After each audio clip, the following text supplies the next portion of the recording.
What's up, guys? What of course you'll be seeing today is the quote-unquote normal strategy used to beat hard mode Oryx in the Taken King raid. And I think the reason why it's called the normal strat is because this was the strategy most commonly used when normal mode was out as opposed to hard, with a little bit of differences in between. This diagram here shows you the basic processes of the fight. Refer back to it if you need the assistance. It's pretty straightforward.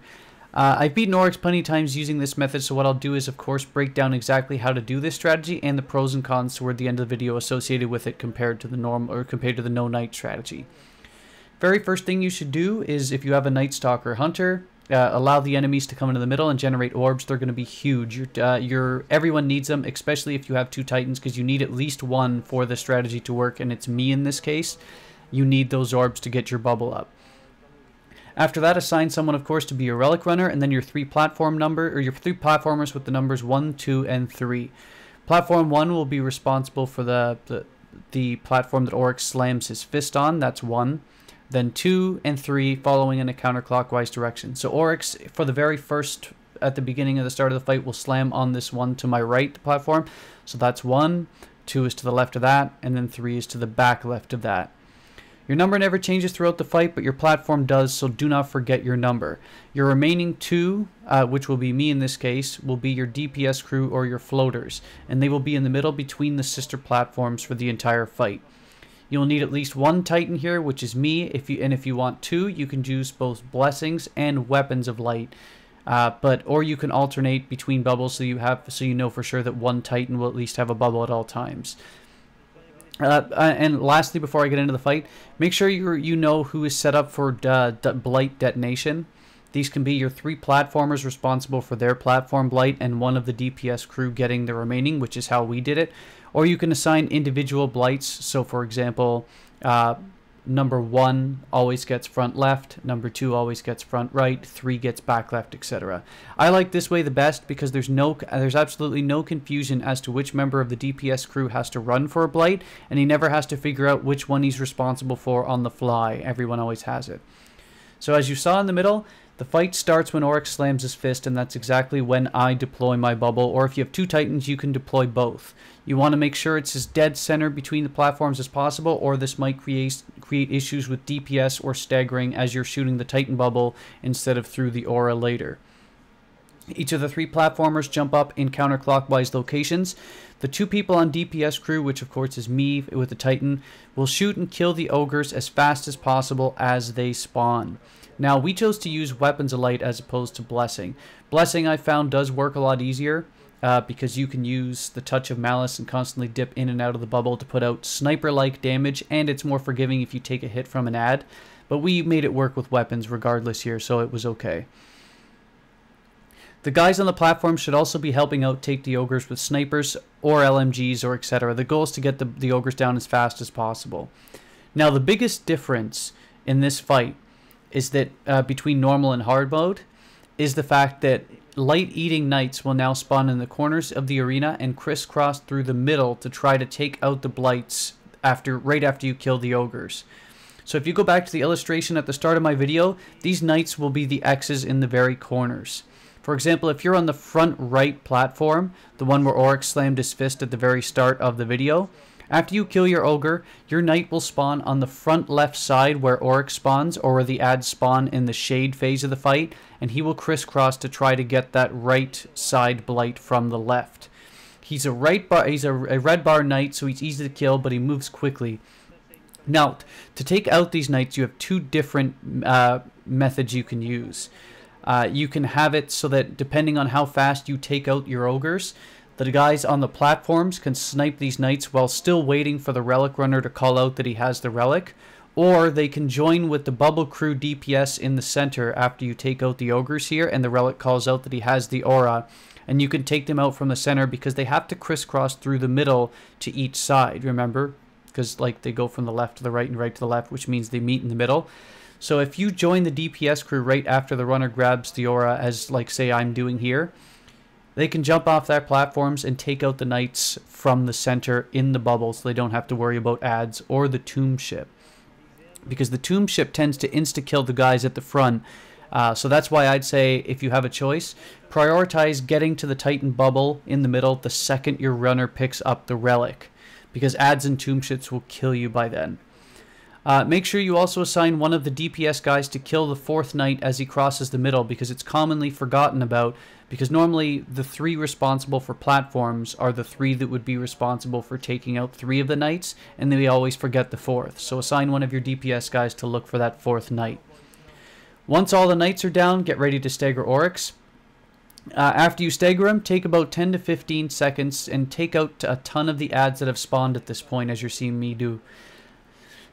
When they're down, give a 3 to 5 second timer, run out, detonate your blights, come back to the center, and repeat this 4 times if you get all 4 blights for a total of 16. Or you might have to do a 5th run if you miss a blight along the way, or if you forget about a knight and he takes out one of your blights. The trickiest part of this run to me is getting the timing down and making sure your relic runner runs it quickly so that the guys at the front here can jump back to the middle in the Titan bubble. Because if they aren't able to get into that Titan bubble in time, they're in serious trouble with the tomb ship and adds. So that's and make sure you don't forget about that 4th knight, because if you get killed by that, or if you let that 4th knight go, as we did in this case, I think, then you have to run it again. Now, there are pros and cons of this strat when comparing it to the no knight strategy. If you've done normal mode quite a bit, like where it's basically the same process here with the only step of killing an extra red bar knight that spawns opposite of you, it doesn't change up your routine at all. You don't have to learn a new platform. You don't have to worry about idiosyncrasies. And as you see, I screw up a couple of times in this fight where my bubble isn't exactly in the center. And I mistime where the knights spawn. That's the other thing you have to, or the ogres spawn, the order in which they spawn. But it's always counterclockwise in the order the platforms go up. But because I was running this strat for the first time, I screwed up a couple of times. But even so, we still made it work with great damage. So that's a big pro to this too. The other thing too with pro, compared to the no knight strategy, the relic runner's job is an absolute breeze. You won't have ogres targeting you the whole time, which is nice. Compared to the no knight strategy, again, there is no randomness of ogre movement as long as your DPS is good.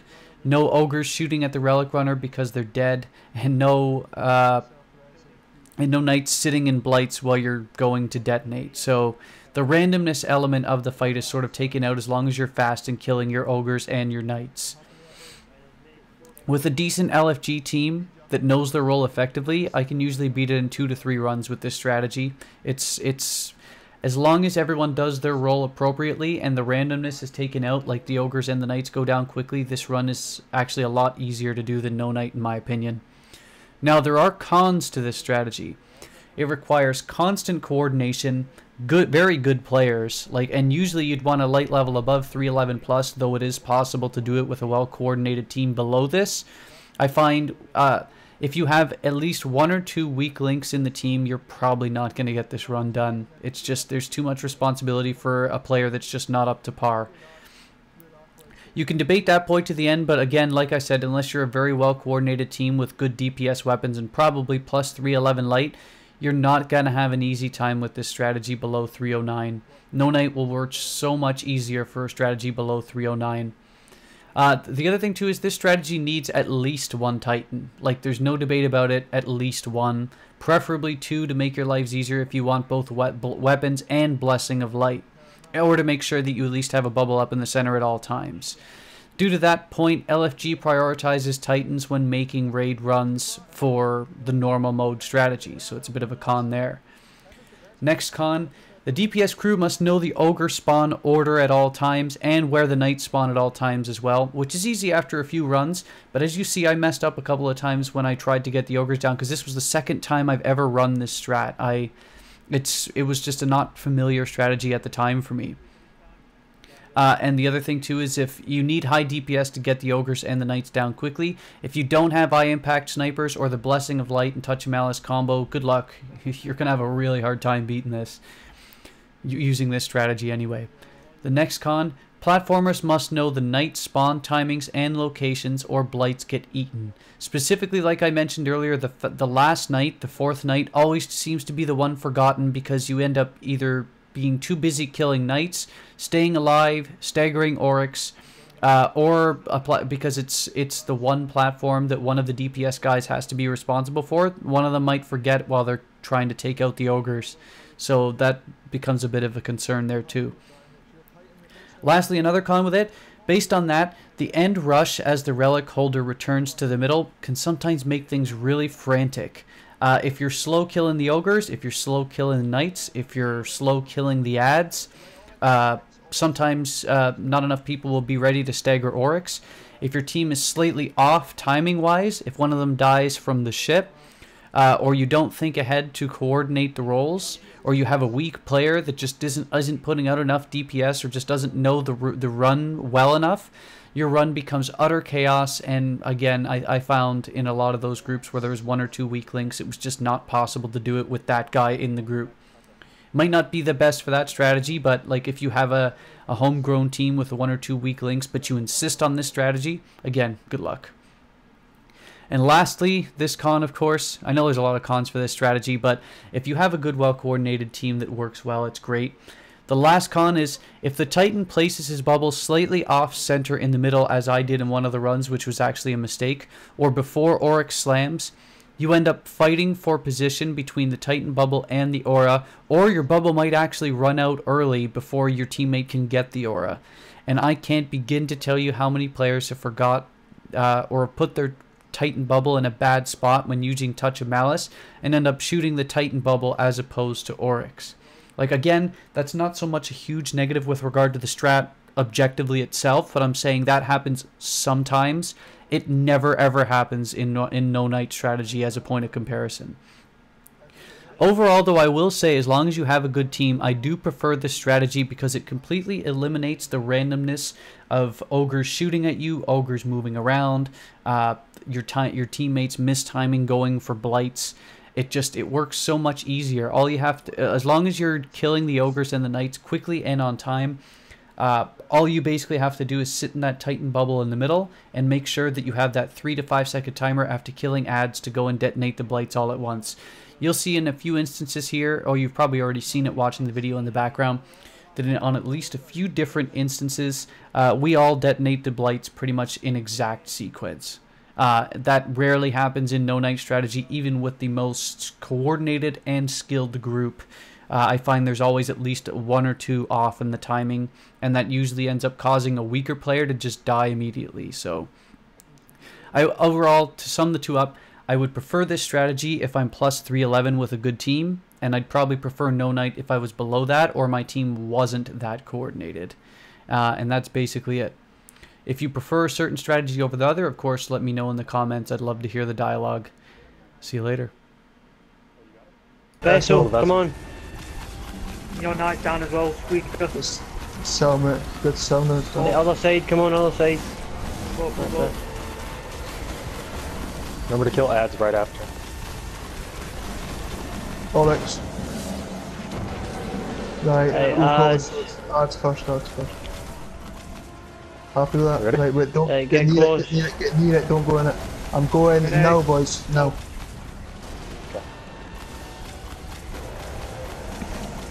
Ah, we've done it. More bombs again, fucking hell. Need to snap with discs. Jesus. Over damage, mate. That's a shame on Oryx, Imagine man. he just died straight away.